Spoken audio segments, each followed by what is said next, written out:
دوبۍ کې سلامت یو اکیاب یو پکې بل دی سپیشل. هغه غټو خلکو دپاره دی. نو موږ د پکې لیکو کنه څه وړو کنه یو ګور نه هغه ځای د غټو خلکو دپاره دی که نه. د ټولو د اوسن ساتي کنه غټو د پاره وړو د پاره. دا خو دا نور څنګه چل دی څه کوئ؟ دفتر ته رالو بس کېناستو ګپ شپ یې ولګوو مزې کوئ. په دغه کې یو په شفا کې یو په دې ټایم کې. جنتو څنګه ده جنتو؟ خلک د جنتو دپاره تپوس کوي. راشه راشه دیوا راشه راشه لاله بیا جی راشه زر کو بیا جی ورته مې راشه نه راځي. سلام خو لګنه سلوانه څنګه یې ښه کم د جنتو بابر هاشمي تھینک یو.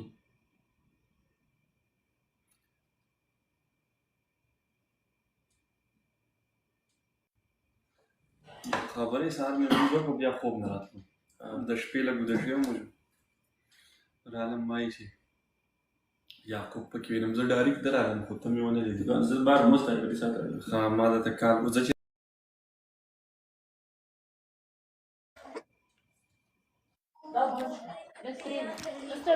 پوی आवाज دې څه عجیبه شان دی. دی وایي د امریکا ویزه چې دیواله ده ستا د امریکا ویزه چې ده ستاسو او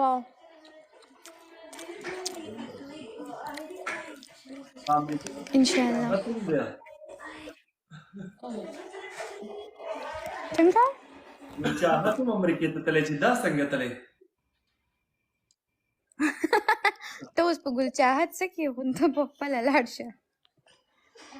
ما پاسپورټ ما ورکړی دی که په هغې د یو کې د ویزه ولګېده بیا پې د امریکا کوشش کوم انشاءالله په امبیسۍ کې دی.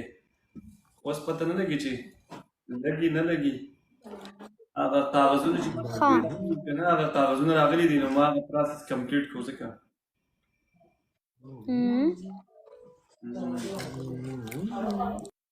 وان ساعت درسوي.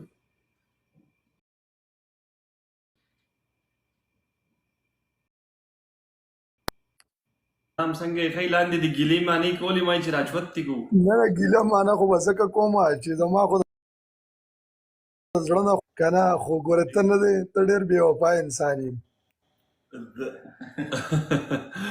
یاره زه بې وفا نه یم خو خلک ډېر سیوا دی ګڼه د مونږ وایي چې هر چا له ټایم ورکوو ځکه مونږ خو ګوره تا سره د زړه نه مینه کوو ګورې دا منې ته څنګه یې ښایي صحت دې ښه دی ستا د اخلاقو سره الحمدلله ټول خیر خیریت دی ته ښې که نه کوم ځای پاتې کېږي زه دوبۍ کې مرورې په دوبۍ کې انشاءالله دوبۍ ته ډېر زر ده چې درځو ښه طارق شیر سره خوا کې یم ښه د هغه په خوا کې یا خو انشاءالله لازم به درځو اورې ته خو راغلی وي خو خیر زما یو شیخ سره ډیپټي ده نو ما څخه ټیم ډېر زیات کمی نو ما یې ملاقات به در سره وکړو خو قسمت کې به نون څنګه بچنګی دي څنګه ده کلي وطن ته